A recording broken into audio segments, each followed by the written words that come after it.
Good evening. Time is 6:32. I'm calling to order the October 17th, 2023 Borough Council Work Session. Item 1 was our call to order. Item 2 is a Pledge of Allegiance. Can I please have that led by Ms. Vaccaro?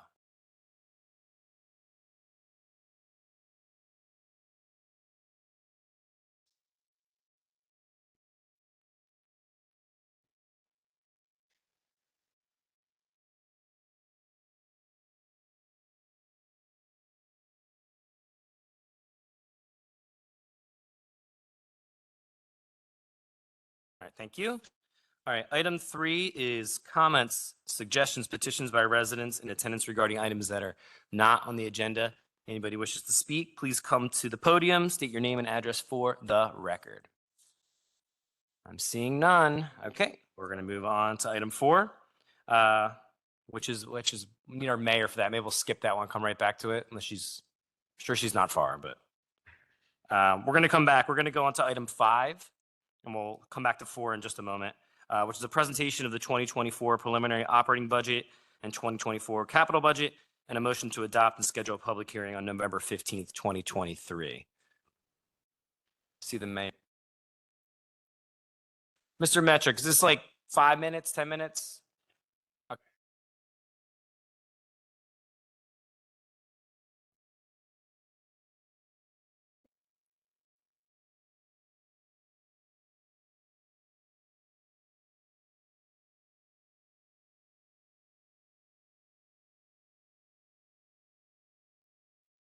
All right, so thank you all. So I'm going to take some time to go over our preliminary budget that was published online. The action item for tomorrow night is to adopt the preliminary budget and schedule a public hearing for November. This is the deadline by which council has to adopt a preliminary budget. It doesn't mean that these numbers are absolutely final, set in stone. And in fact, the new council can reopen a budget within 45 days of being seated. So keep that in mind. We can still make some more edits to the information here. So going on to this next slide here.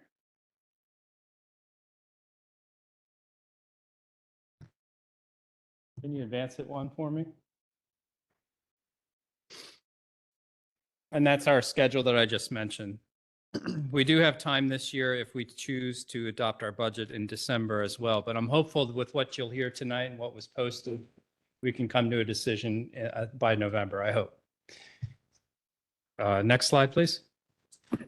Where we left off last, the general fund was out of balance a little more than $500,000. We worked over the past month to get that difference down to $56,000 or 0.2% of overall general fund expenditures. So we almost completely closed the gap and got it pretty close to closed. If you chose to bridge that gap with a property tax increase, that equates to roughly to a 1% property tax increase. Just real quick, Sean. Bill, is his mic on? Do you know if his mic's isn't? Okay, it's all working. Okay, good. The wastewater fund is balanced, but it includes an increase of 3% in the sewer rates. And I'll go over that quickly. All other funds are balanced with no changes to rates or fees. Next slide, please. So while we looked at every single row in the budget to make sure it was right, I wanted to emphasize the three main things that move the needle for us to close this gap. The first one was we increased the healthcare. We had a $0 in the budget for the healthcare refund, and we increased that to $275. I want to explain why I did that and why I think we should be doing budgeting for healthcare refund like that going forward. We moved $130,000 from the general fund expense into liquid fuels. That's an allowable expense for liquid fuels. Liquid fuels is revenue raised from the tax that everybody pays when you buy gas at the pump. Now, we usually use that for winter maintenance and paving. So by moving $130,000 into that fund, we have $130,000 less to pave. So we've just shorted our paving budget down to roughly $200,000, which I don't think is the right number, sustainable long-term. but I think it's it's a number we can live with for next year in light of all the paving we've done in the last couple of years. We've done a lot of catch-up paving. And I think it's time we went back and looked at the conditions of our roads and what really needs to be paved and made paving decisions based on needs rather than the cash we had available to do the paving. But I want to do that analysis next year and get you a better number. And I also asked Barbara to take a hard look again at the state pension aid. That's dollars that come back from the state to organizations like Westchester to offset costs of defined benefit pension plans. And she looked at that harder, and there was $80,000 more in there that we both felt comfortable budgeting. So those are the three main things that move the needle. I'm going to spend some time talking about the healthcare refund. And I'm also going to propose a solution to bridge the gap. You can spend a little more time with this chart and this idea, but we are part of a collective where we self-insure our claims, our health claims. So if I go fill a prescription, those dollars aren't coming out of the air. They're coming out of premiums that every participant is paid into the plan, and claims are paid out of the claim fund. And our premiums are set to build a claim fund that's big enough to cover our total claims for the year.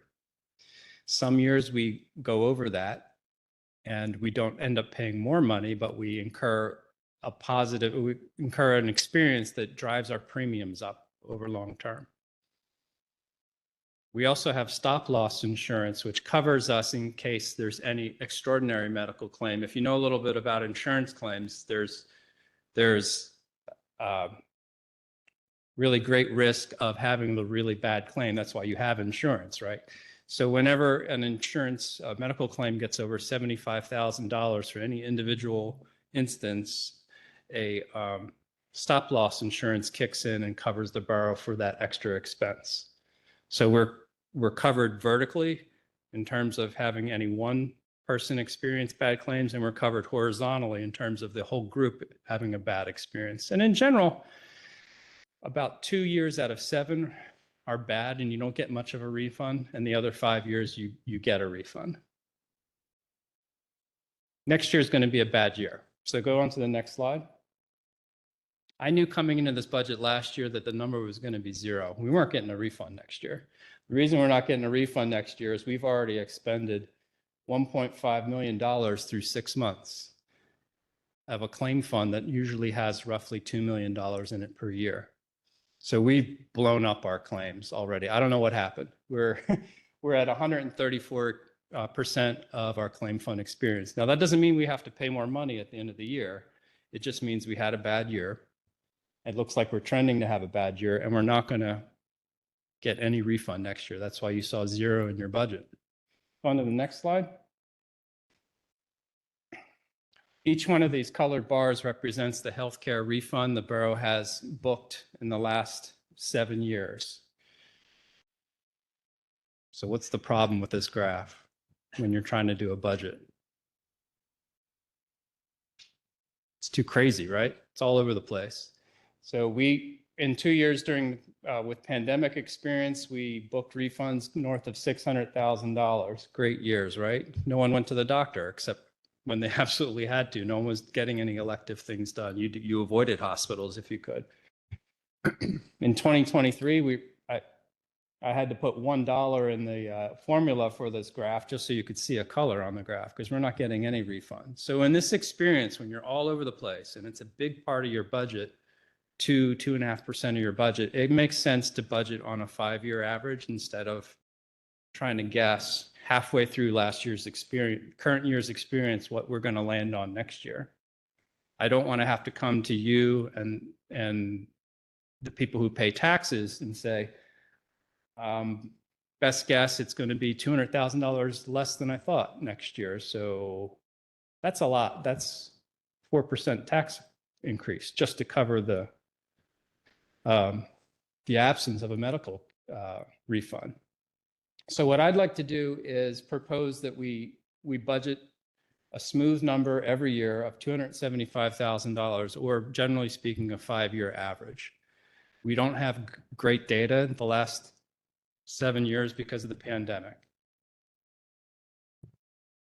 It's just not good data. So this is our best estimate. We're going conservative that it will be $275,000. And what I propose to do is around this time next year, we will come back to you and we'll say, we budgeted $275,000 and we got zero. So Borough Council, would you authorize at that point in time a transfer from the capital operating reserve to the general fund to cover that shortfall? And that'll be a decision you make in October, November of next year. Likewise, if we budget 275 and we have a really good year, we have one of these very tall bars, I'll come back to you October, November the following year, and I'll say, Borough Council, I'd like to transfer $200,000 or $150,000 from the general fund back to the capital operating reserve. We had a good year.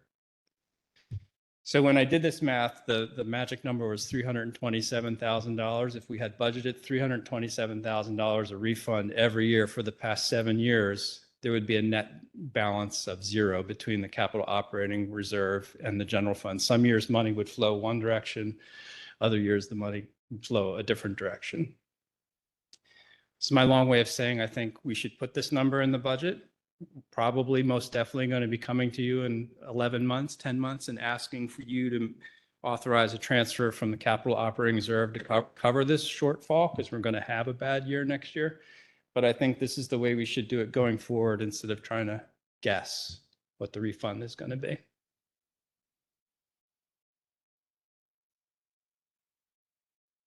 So if we do that and we do the street lighting, we recalculate pension aid, we still have $56,000 of a gap. And so what I'm proposing is you could raise taxes 1% to cover that gap.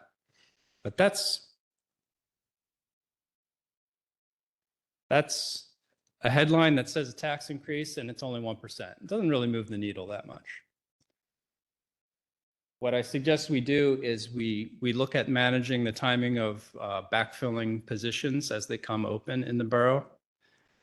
I think 1 month's salary can recoup about $6,000. So if we delay filling a position by 30 days, net of whatever payout we've made for that position when that person retires, we can recoup this $56,000 in a year's time. No problem. We have 135 employees. There's bound to be 10 vacancies in any given.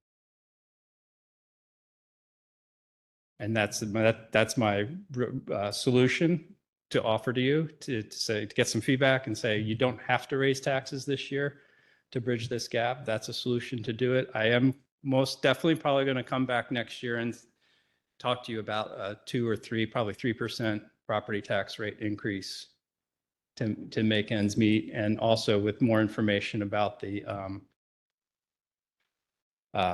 paving. Hopefully, if we do need that extra $130,000 to put back in our paving budgets, I'll need to come back to you and tell you that next year, and the tax increase would have to cover that. So that's where things stand on the general fund for now. And my last 2 slides are about the wastewater fund, wastewater operations. Now, on both sides of the seesaw, we're seeing a 9% increase in operating expense revenue and operating revenue and operating expenses, net of capital expenses. So I took grant revenue and sewer tap-in fees out of the revenue side of the equation, and I took capital expenses out of the capital side of the equation, pulled them aside, and created a budget for a 5-year capital budget that we talked about last month. So when you're just looking at operations, your operations are going up, expenses are going up 9%. You have a big increase in sludge hauling of $260,000 and a proposed increase of about $130,000 in salary and wages. There's 2 components to that salary and wage you need to be aware of. There is an additional position that's being proposed in this next year's budget, the wastewater. It's a laborer position. So you'll be going from 16 full-time employees to 17. And the reason we want to do that is we want to appoint someone to direct the wastewater department. do a promotion from within, someone who can handle compliance issues, billing with East Bradford Township, sewer facilities, planning modules, all the things that frankly, I need some help with in terms of staying on top of wastewater issues. And I think we do have someone in staff who can fill that position, but we would like to backfill that with a laborer. So that makes up about $70,000 of that number. And then the other $60,000 of that 130 is just your normal 4% increase. Plus, we were trying to make our labor positions more competitive with what they're paying for similar labor in neighboring townships like West Goshen and Phoenixville. So that's that in a nutshell. And in order to meet that challenge of that increase of 9%, we did two things. We're proposing a 3% increase in the sewer rate. And we're proposing, Barb and I really rolled up our sleeves. We looked at accounts receivable and doing a better job of AR management, meaning that, and we instead of creating a budget of revenue based upon past experience, we based this year's budget on an expectation of people paying their bills on a certain time frame and the amount that we were sending out billing wise. And by doing that and by committing to that and by examining our processes of accounts receivable, I think we can do better. I think we can net plus $275,000 by the end of the year in just collections on our existing monthly bills. So what does a 3% increase mean? It means that the current base rate for up to 2,000 gallons of water usage in a month is $32. That would go to $33. And any unit of water usage above 2,000 in increments of 1,000 cost $8.50 right now and would cost $8.76 in the future. Average household uses about 150 gallons a day. Average household uses about 4,500 gallons a month. So they're paying about $49 a month under today's rates. And under these proposed rates, they would pay $50.52, about $1.50 more per month for your average household that uses 150 gallons a day on average. That's where things stand as of right now. And there's no action item tonight. This is just for conversation, discussion. Hit me with whatever questions you have now or later. Perfect. I'll go. Thank you, Sean, and thank you, Barb, for your work in getting that deficit down to 50,000. The one thing I wanted to propose as a solution I didn't see is taking any of the interest from the general fund or some interest from the general fund to get that fund balance down. The one thing I do object to would be reducing the liquid fuels by 130,000. The reason being is that could put us at a bigger deficit of the roads that need to be paved within the borough. The one complaint we always get is either it's parking or roads as of late, and we did do a lot of paving, but there's still a lot more that needs to be done. But I would like to see as a solution using some of that interest from the general fund, maybe to alleviate some of the 130,000 instead of the, for the liquid fuels. Okay, so more money for paving, and we did budget some pretty substantial increases on the revenue side for interest income in the general fund. I think you'll see it posted in administration. Barb, do you have that number? We did budget $80,000 for interest income in administration. That's up from $2,500 last year or in 2023. I've already spent that. Yes. Anyway. We can look at that interest number again and see if we can do even better. But Thank you.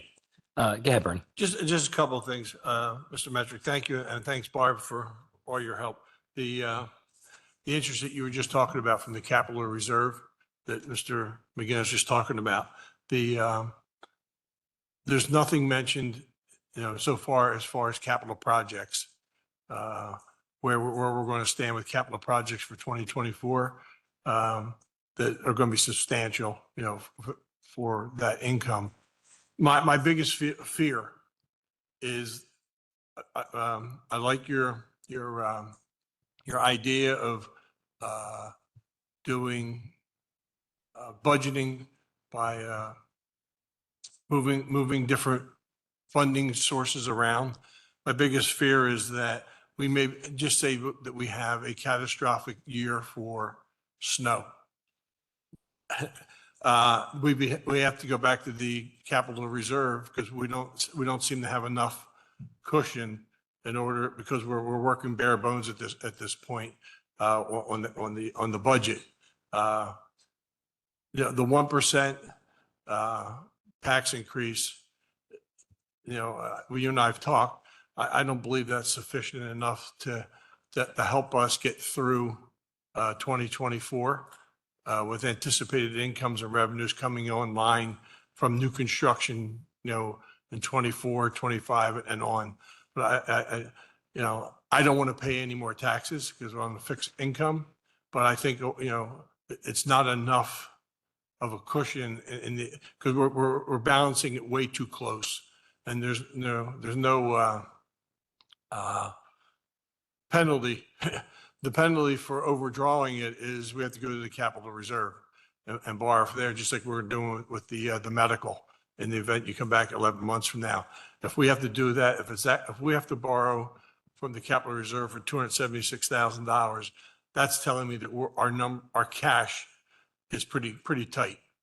And it just makes me feel uneasy with that.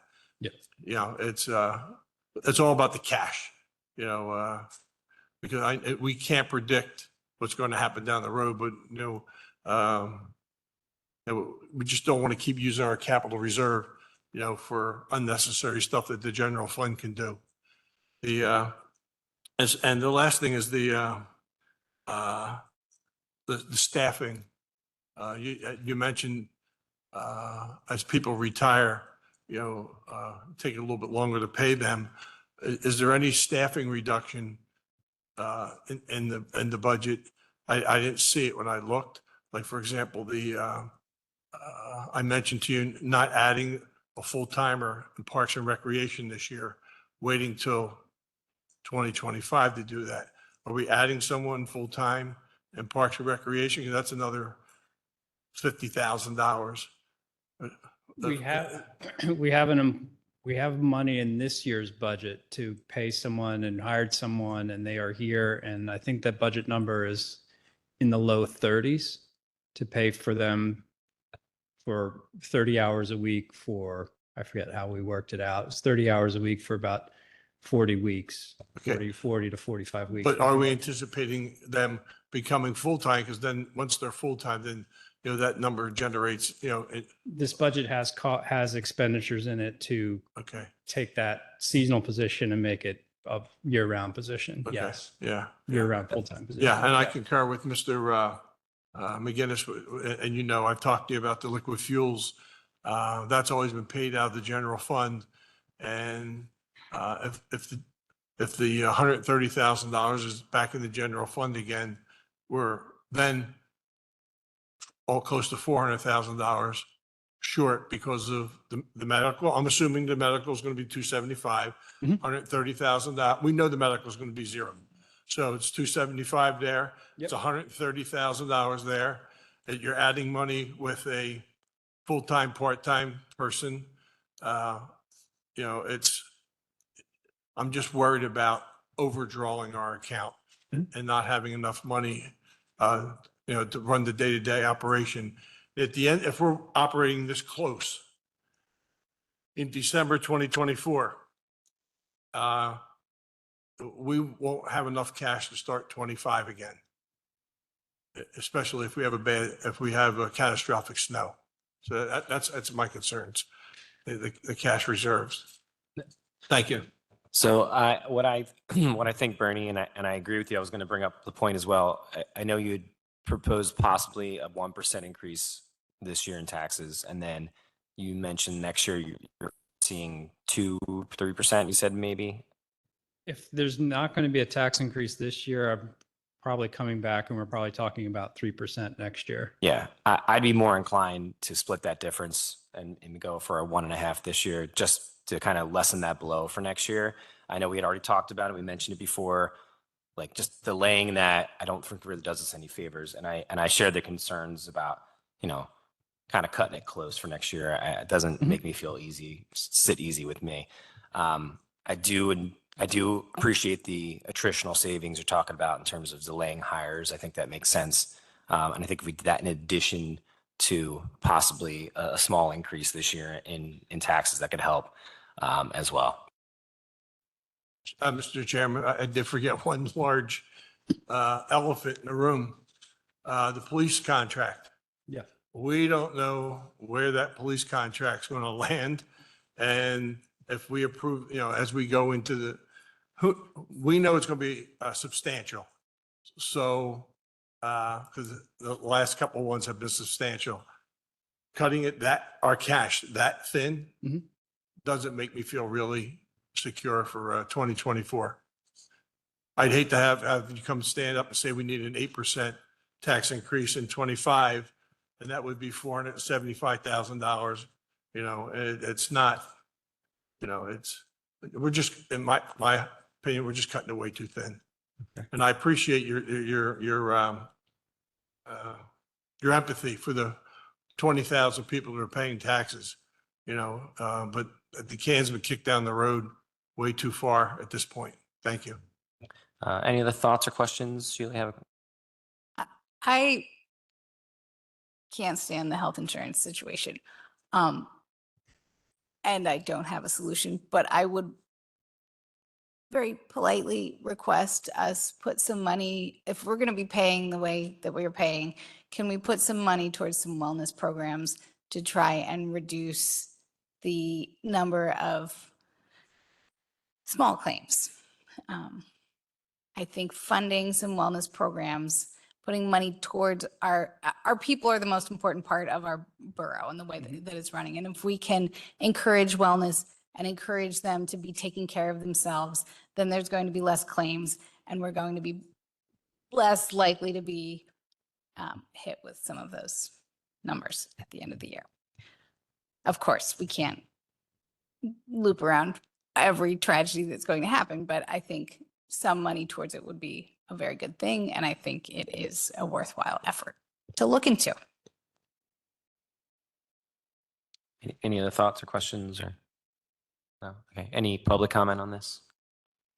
Okay. Well, I appreciate it. Sean, Barb, thank you so much for all the work you're doing. And I guess we do have to take action on the public hearing. Is that correct? Setting up a public hearing date? Well, we can put this on tomorrow's agenda. Okay. For discussion or action. Okay. Or, All right. So I think, for action, you do have to take action. Yeah, we'll have to take You want action. to discuss it or if you want to put it on consent for. yeah.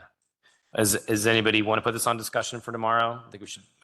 Okay. All right. So let's put that on discussion tomorrow and then we can decide on, some final things and then put that on as a hearing in November. Okay. All right. Thanks so much, Sean. Appreciate it. We're going to backtrack to item 4, which is a presentation of proclamation for our Cybersecurity Awareness Month to William Mann by our Mayor DeBaptiste.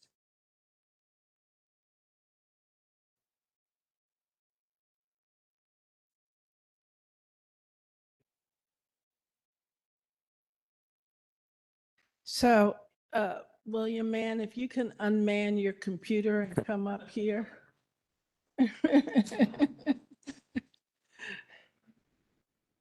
So, Westchester has a lot of unsung superheroes, and Bill Mann is one of those type superheroes. He keeps his borough safe from cyber attacks day in, day out. When we're sleeping and when we're awake, he's always vigilant.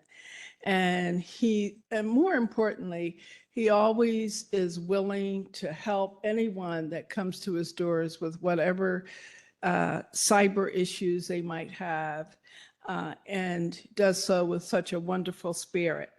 And so this month, as you may know, is Cybersecurity Awareness Month. They have months for everything. And this is important because even through COVID and all that we've gone through, this borough, because of Bill Mann, has not faltered at all. And for that, we're grateful. So I just really want to read two things here.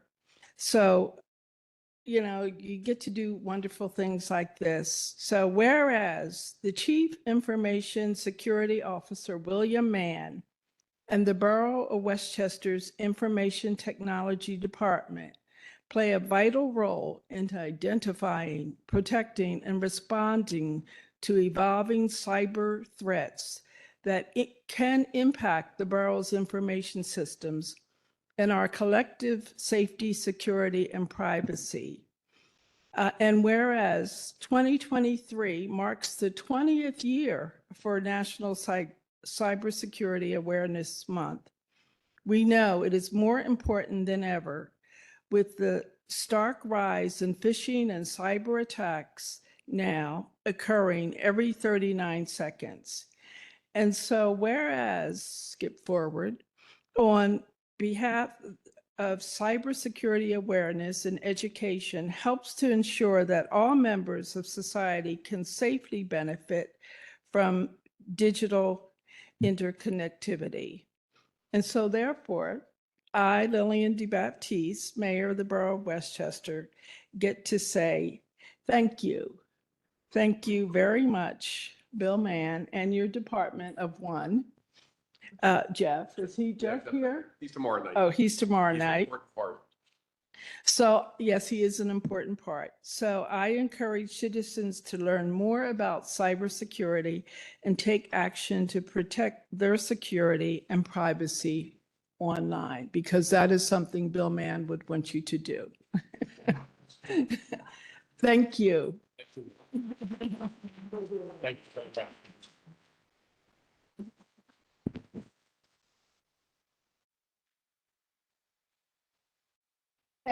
And I want to give you, Bill Mann, the key to the city of Westchester, because you already have everything else.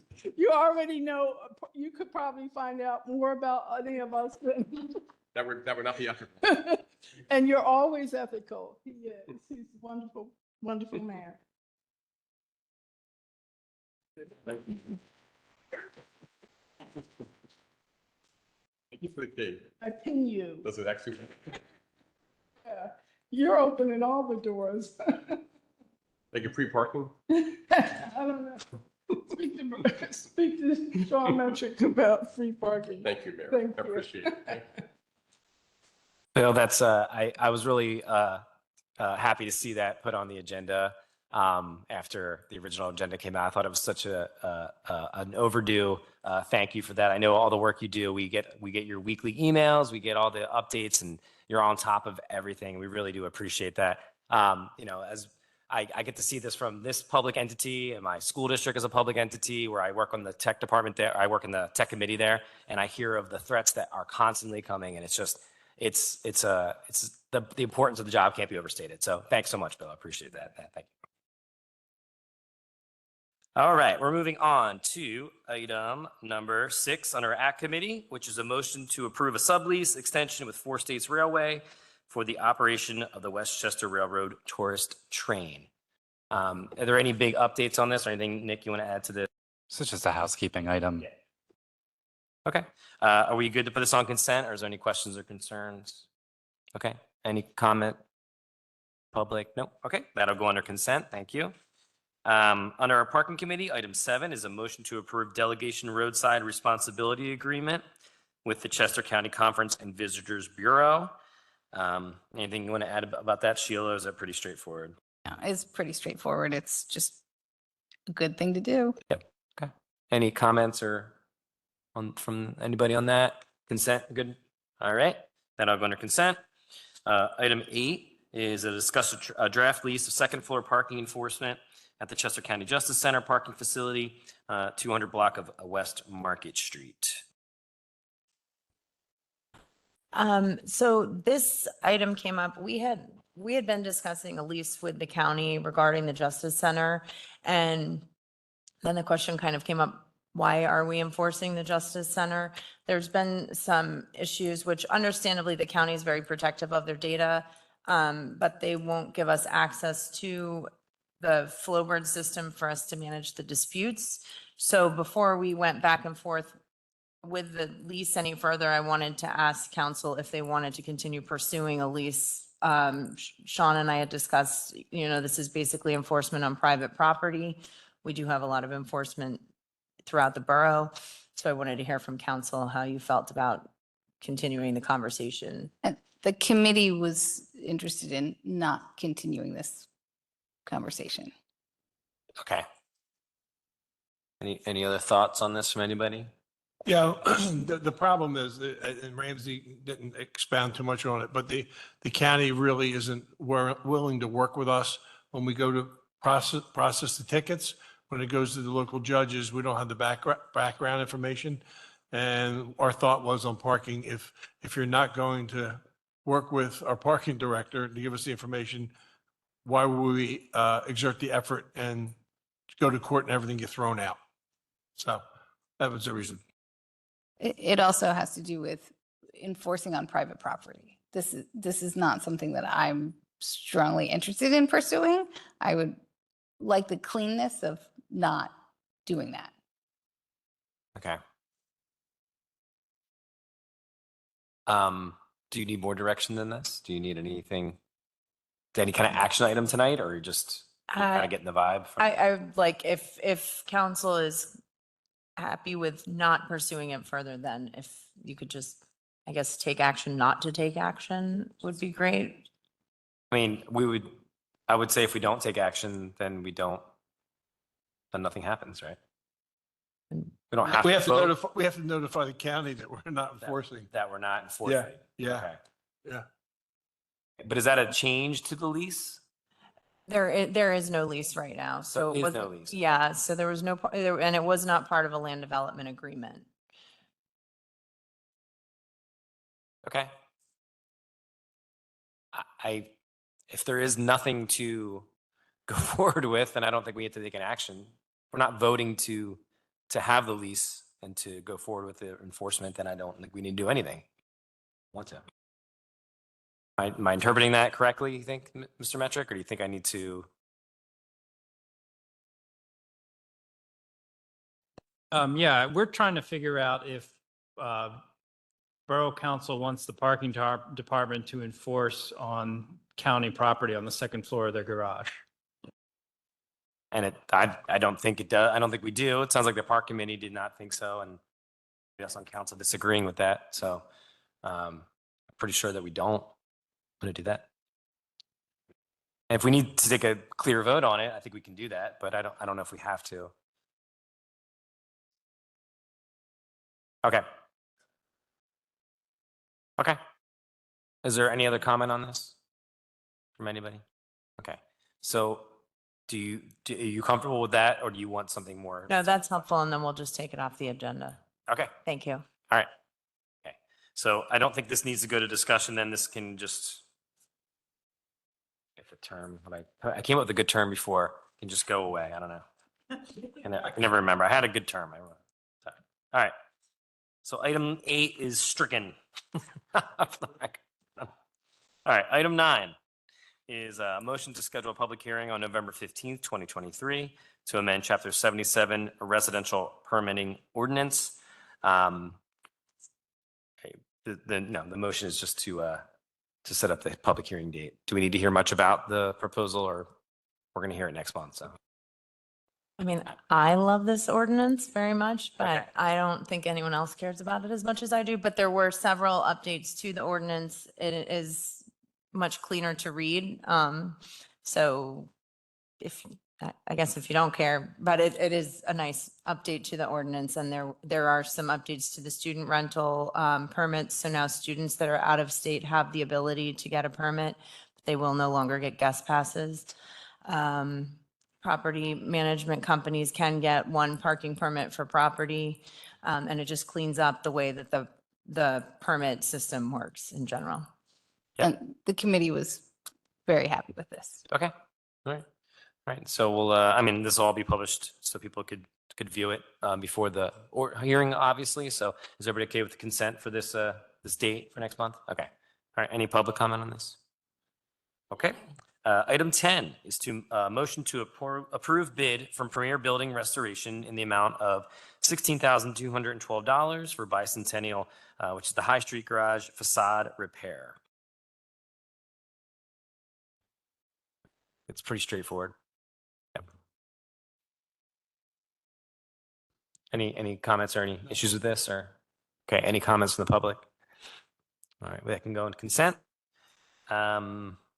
Under Public Works, we're on item 11, which is a motion to approve the sludge hauling bid for McGovern Environmental at 0.0871 cents per gallon. This was a rebid, correct? This is the thing that we didn't, or am I thinking of something different? Something different, okay, all right. But this is something we have to do. Somebody's got to haul that sludge. And we bid it out, we're approving it. Any questions, any comments, issues? All right, any comments from the public? All right, that'll go under consent. Item 12 is a motion to approve the proposed baseball field improvements at Hopes Park, Westchester Adult Baseball League. The committee recommended this 3-0. Anything we want to add? Anybody wants to add, or Mr. Metric, anything you want to add to this, or? No, there were plans discussed at the rec commission. There's a picture of it. Charlie is here tonight if you have any questions you want to ask about the particulars of it. And I'm assuming all parties are in favor of the proposals and everything. Okay. Do we have any questions for the league or anything? No, the league said that they'd park in the lot, encourage people to park in the lot. All good. I'm happy. Great. Okay. Any public comment on this? Yeah. Okay. Charlie, come on down. Yeah.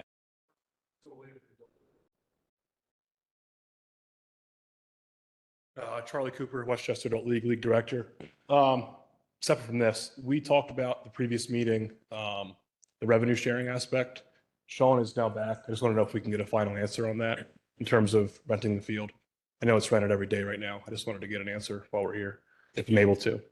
I know, Lisa, I believe you wanted to know, check with Sean on the rate that's consistent with the rest of the borough and other groups that do something similar to us.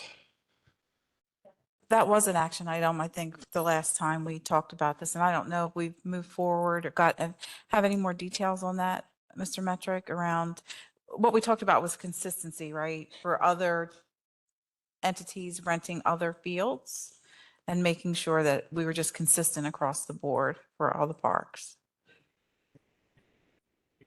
Yeah, she had brought it up at the last meeting that she wanted to just get you weren't here last time. So she just wanted to make sure we were on the same page. You and I can handle that, yes. As long as that's good with. Chairman, Yeah. and Charlie, Mr. Korowski does have a fee schedule Yeah. that we do down at Greenfield, per hour, whatever it is. And I think that's what Ms. Dorsey was mentioning, to make sure that everybody is paying the same amount of money based on our fee schedule that we're using per hour at Greenfield. I think it's one of the only ones we rent for baseball or whatever. Yeah. That's it. Okay. Thank you, guys. Yeah. Appreciate your time. You got it. All right. If there's no other comment on this, we'll put that under consent as well. Item 13 is a motion to approve tree planting plan at Barclay Park. Do we need any discussion on this or comments? I feel like it's pretty straightforward as well. Okay, we can put this under consent then. All right, moving right along. Smart growth. Under smart growth, we have item 14, which is a motion to approve the reverse subdivision and preliminary final land development application for 200 and 220 Westgate. Is there any thing we need to bring to council's attention on this, or is this pretty straightforward too? Sorry. The applicant's engineer's here on, Kevin's sending me up to present. This was a land development application to consolidate 2 lots at 20 West Gate Street. It's directly across the street from St. Agnes Church. The applicant proposes to consolidate the vacant lot next to the existing commercial office building, build an addition across along the frontage of Gay Street. The proposed building architecture has already been through HARB and I believe all approved. If I can turn on my cool pointer, I could, there we go. But basically, this thing's not working. This is the addition. This is the existing office building. They're proposing, there's a existing courtyard next to it. It will be just kind of modified with the terrace in the back and the landscaping. We are going to replace a street tree that is not there anymore directly in front. That's the summary of the proposal. If you guys have any questions about it, I can answer them. Are there any questions? Yeah, I only got one question now that you're putting more tenants on West Gay Street, right? Yeah, the applicant says he's planning this to accommodate 1 more office tenant and approximately 4 to 5 more employees. How's that going to meet the parking requirements? There is no town center parking requirements for this project. So the existing parking would continue. There is parking in the alley. There's a row of parking spaces all across the whole rear property line of the property. And yeah, but there's no required additional parking according to the ordinance for this section of town. Miss Ramsey, the fact that we're probably going to be bringing in a group of more people, is this exempt from parking permits? Or just no parking permits in that area? Okay, This isn't a permitted area. okay, all right, good, thanks. Sure. Any other questions? No? Okay, well, thanks for being here tonight. Thanks for explaining that. I appreciate it. Yep. If there's no other comments, public comment?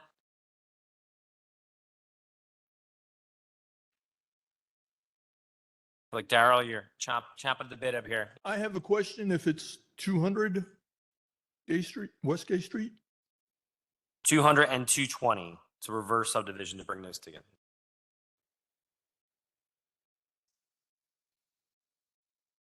Okay, it's the wrong number. Yeah. Whatever's next to 220, 222, or 218 or something. Okay. Okay. Okay. So 220 and 222. That makes more sense. Yeah. Thank you, Darren. Okay. All right. That can go under consent. Item 15 is a motion to approve September's 2023 HARB certificates of appropriateness. It doesn't look like anything kind of out of whack here. Mr. McGinnis, anything that out of the ordinary or No. pretty straightforward? Yeah, very straightforward. Does anybody have questions about A, B, C, or D under the HARB certificates or? Mr. Chairman, under C for the Darlington, 22 North Darlington, Yes. JHL Landscaping, it says brick pavers shall meet the requirements of the borough. There are so many different reds and compositions. I think the developer should supply a sample of the brick to make sure it matches what's up on Gay Street, because it's only one building off of Gay Street. It says requirements, but red clay brick paver could be just about anything. It says the borough specified red. Correct. clay We have brick paver. we have a color, specific color and specific design. Yeah. And, it just wanted to make sure that the JHL, gets the proper brick. Yeah. So it looked contiguous with the rest of the block. Yeah. Is there, when they give those requirements, is it a specific like brand or like some kind of, I don't know, the terminology for the color? I mean, so in the HARB guidelines, there's no specific brick to use. I looked that up today because we were trying to find that for another project. okay. I reached out to Public Works. They were unsure. There is one somewhere. I reached out to Carol Quigley on HARB to see if she has the identical, like the exact specification for that brick. Yeah. Whatever it is, we will ensure that they are going to use the correct brick. Okay. Okay. The same thing with that down on Minor and South High Street, because we put brick there. Sure. So that'll refresh your memory when And- we got to tell them the type of brick they got to use. And for that. when we did the Church Street streetscape project, there should be the brick specification from that, so we can try to pull those specs and see if there's anything in there. Other than that's good. Yeah, okay, great. All right, thanks, Kevin. All right, any other issues with the HARB certificates? So 15 A, B, C, D, A, B, C, and D can go under consent for tomorrow night. Okay. Under finance, item 16, we have a motion to approve the following purchase orders. One is approved purchase of $12,100 to USALCO. 2 is the approved purchase of $13,685.25 to Cummins Allison Corps. And 3 is to approve a purchase of $19,025 to Iron Rose K-9. And 4 is approve a purchase of $13,049.50 to Univar. And that was So- committee recommended 3-0. These look like basic, once we get over Yeah, that the- number, we need to approve them. 1, 3, and 4 are budgeted. 3 was technically split between, I believe, this year's budget and next year's budget, but it's still budgeted. Item number 2 was not budgeted. This is a coin counting machine because we are currently weighing our change. So this is our old one broke and it was difficult to get it serviced when it did work. Okay, So this is just something that we need. great. Okay. All right, any questions about this or comments or issues?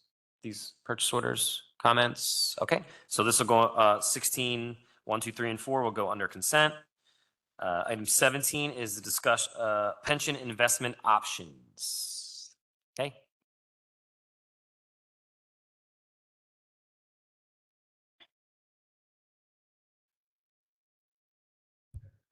Just getting over a cold, so I'm a little hoarse here, so if I cough a lot, I apologize. Already, my name is Bruce B. Secker, part of RBC Wealth Management, and we were brought on board as the investment advisors to both the police and the non-uniform plans August, give or take, of 22. Okay, so I was provided 3 questions by Sean, and I assume that's what the board members would like me to address. Okay. So how much are we charging? We're charging a grand total of $70,000 for both plans. So each plan will be assessed 1/2 of that, which will be $35,000.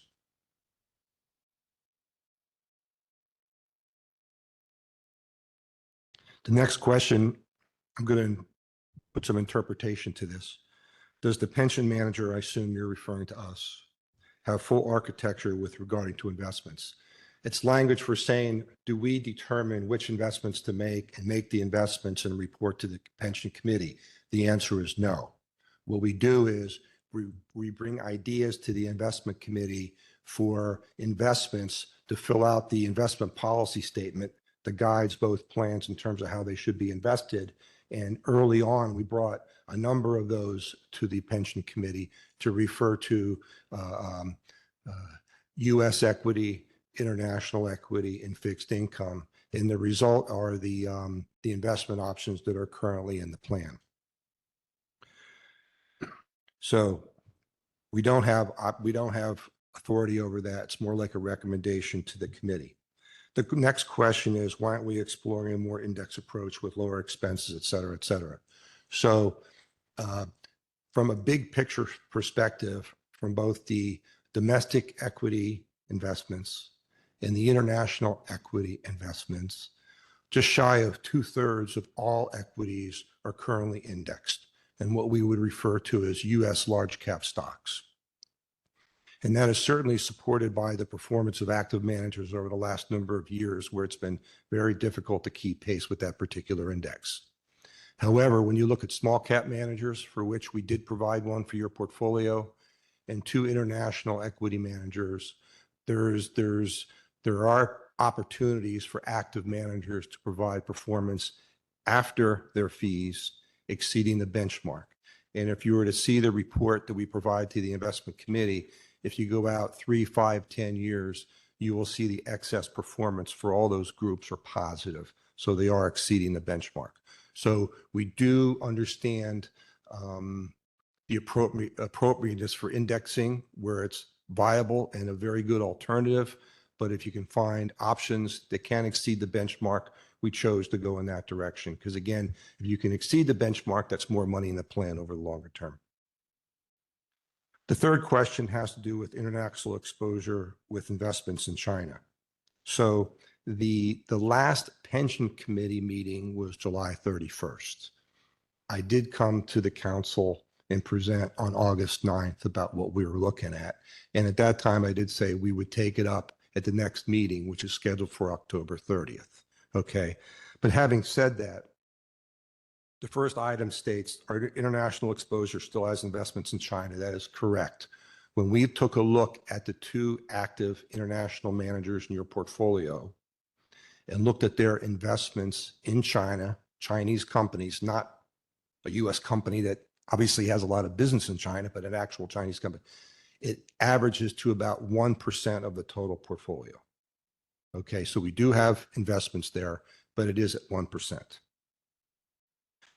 Again, the question refers to the expense ratio for these funds, for these two active equity managers. They also do exceed their benchmark, but certainly that's up for discussion in terms of, which might be more appropriate. But again, these are ideas that we bring to the pension committee, all right, on a regular basis. The item that was brought to our attention was a Vanguard fund that's been out for a few years that is specific to ex-China, okay, which is, I think, the ultimate goal for Councilmember McGinnis there in terms of, is it possible to go in that direction? It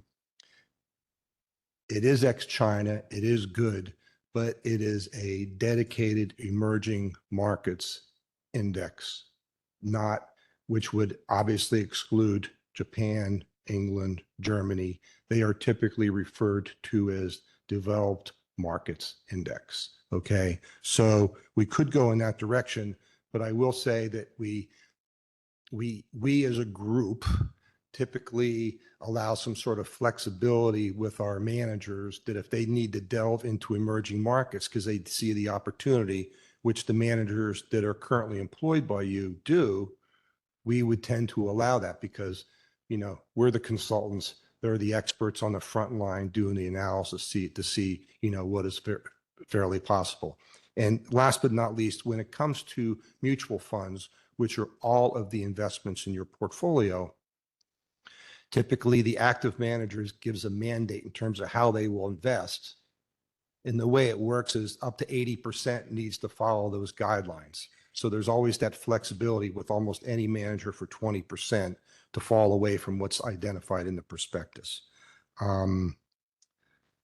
Lastly, as I see it, unless we can find another index that's specific to ex-China, the only other option would be to have a separate account where you hire a manager and give them the mandate to not invest in China. And that would be a very expensive consideration, to be honest with you. So I will certainly open it up to more questions, but those were the three that were direct to us to address this evening. Thanks for coming and thanks for answering that. Questions? Yes. With respect to the majority of the assets in both funds, and I'm going to be brief because we got a Phillies game coming up, and you got cold, so I'm going to take that into consideration. The majority of the assets are in the total stock market index fund. Would that be correct? Correct. Yes. That Vanguard index fund. Correct. And about how much of that majority would you say? Would that be about 50% of the assets are within the total stock market index? Of the total fund? Of each fund, it's depending upon what month you look at it, because we've been quite volatile. It's between 38 and 40% plus or minus of the total fund assets. Total fund assets. So with that being said, that remains that 60% of the overall pension is actively managed. Correct.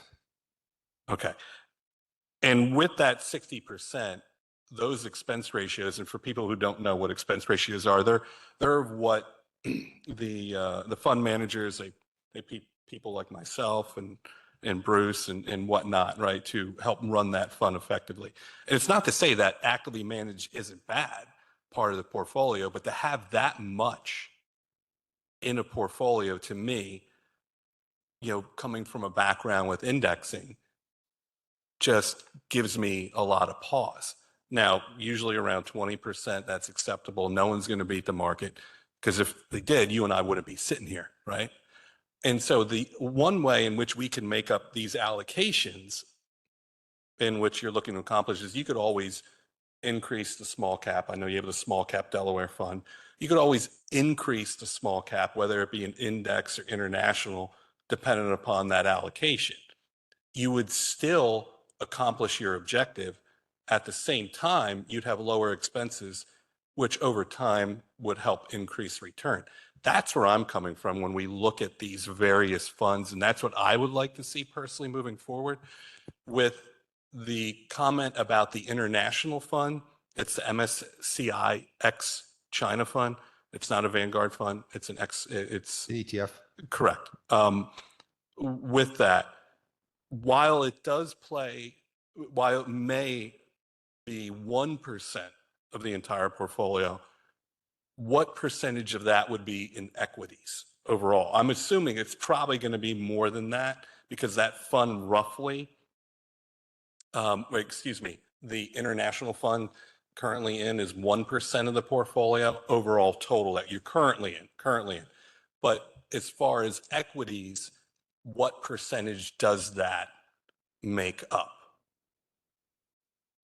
And I think that's going to be more than 1%. We're probably looking around 5, maybe 10% of equities to be invested in China. So the equity position is around 60% of the total. I told you I was sick. The equity position is around 60% of the total fund. So 1% of the total would equate to less than 2% of the equity position. I'm doing my math right. Help me out here. Do it on the spot. He's the math guy down there. I don't have my calculator on me, but yeah. But with that being said, and the reason why I did bring that up is because that fund has a much lower expense ratio than the current international fund. And I know that there are other funds. I know you could probably add a developed markets in there for international to get that exposure in those other countries, especially in Europe and Japan. But they have exposure, the international index funds have exposure to Hong Kong, which is a part of China. Correct. But I do believe that there are some out there that might have lower expense. There are some, they're few and far between. But my overall concern is the higher expenses within these actively managed funds. I feel that it's too much. We may disagree on that. But again, you can change that allocation at any time. The investment policy, excuse me, dictates the allocation. There are slight variations around each class, stocks and bonds, but the investment policy is the driver in terms of how you're invested. I understand where you're coming from in terms of expenses, because we do work with some state funds that are very focused on expenses. Okay. But at the same time, bringing advice to the table, prudent diversification. Does this manager saved by a lozenge? Does this manager provide excess performance? And if the answer is yes, I mean, the expenses might be high, but if they provide strong performance and their relative ranking is good after the expenses, I think giving them a pass is too strong of a word. That's what we strive for, because the battle is to provide the best possible return we can moving forward, hopefully exceeding your objectives, hopefully taking less money out of the budget on an annual basis for your funding, because the performance is better. Because the way I would look at it, and again, in my experience, if you index, you're getting the market. But if I'm paying higher fees and I'm still beating the index, I tend to like that, because that's more money on the bottom line, which I think is favorable all the way around. So the driver here is for performance. We have considered indexing, as I told you. Typically speaking, if you look out in the environment, you know, the passive investment structure has certainly taken over, in particular in the world of equity. If you look at the world of fixed income, it's not the case. You can still find lots of active managers that consistently beat the benchmark over time. And fixed income is like 40% of your portfolio. So if you go back to what I said earlier, in terms of the categories that would be possible contenders for an indexing approach, your current portfolio, if you just look at the equities only, you're about 2/3 indexed already in equities, which are possibly the best candidate for indexing, excuse me. On the fixed income side, you can certainly find good outperformers. And final point with that, and what you're saying, again, with the markets and beating major indexes, it's very tough.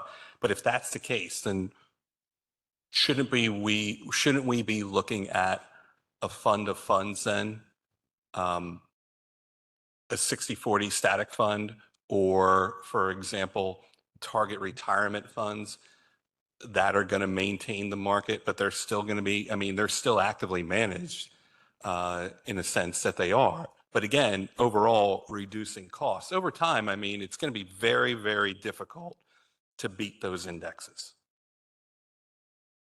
I can show you the report. You can see over the last 10 years, almost every active manager that's selected after fees has exceeded their benchmark. 10 years is a decent slug of time. I mean, I would love to see that because I haven't seen that. I've known no one that's beaten S&P 500 index over the last 10 years.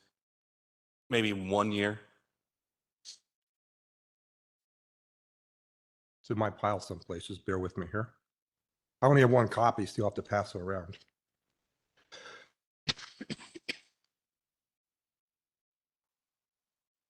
So the objective with this item, I'm assuming, Mr. Guinness, it seems like you brought this to come to full council. Are we looking to make some kind of change, like to the way I mean, obviously, I heard the discussion about the investment, but is this something that council needs to, I think it needs to vet and go through finance committee, come out with if there is a change, then we need to make sure we're clear on the numbers, where we see things, and moving forward, I think, you know, this would have to be presented in some kind of way to council as opposed. And again, we do meet quarterly with the pension committee and Yeah. review all this. You know, it's not like it's a static portfolio. Yeah. Okay. Okay. So are there other questions or comments on this? No, I'm good. Okay. You can keep that report. That's your Yeah, information. I appreciate that. Yeah. And I think if we do want to make any decisions, the finance committee, who does meet with our investment firm quarterly, can Yeah, come up we're with these things meeting we talk about. 3:00, October 30th. Yeah. Okay. Great. Cool. I appreciate you coming here, and I appreciate you answering the questions. We're in Conshohocken, as we told Sean when we made our presentation. Yeah. It's a flat fee, as many meetings as needed. And if you need us to come out, this is my second time presenting here, so it's no problem. Thank you so much. I appreciate that. Good. Yeah, thanks. Thank you. All right. Thank you. Okay. Any public comment on this item? Okay. So we're moving on to item 18, which is other business. Item 18A is approval of our September 19th and 20th Borough Council meeting minutes. Any issues with the minutes from anybody? Okay. B is announced that due to the general election on November 7th, the Act, Parking, and Public Works Committee meetings will be held on Monday, so next month, Monday, for those Tuesday committee meetings, the 6th. And then I have one more other business item. C is that council and mayor met in executive session right prior to this meeting to get a personnel announcement. Okay. Any other business? Yeah, Mr. One bit of excellent news and great news. The Philadelphia Phillies rally bus will be coming to Westchester tomorrow. The October 18th at 1 p.m., the bus will stop at Church Street between Gay and Market, which is the plaza at 44 West. They're going to have a rally there. The ball girls will be there, Mickey Moradini, Milt Thompson. They're giving out red towels for everybody to wave for Thursday night at your TVs. And they hope everybody in the borough would stop up and at least fill 44 West Plaza you know, to show our appreciation for the team. That's cool. I did see that. Yeah, thanks. Thanks, Mr. Flynn. Any other business? All right, and seeing none, this meeting is adjourned.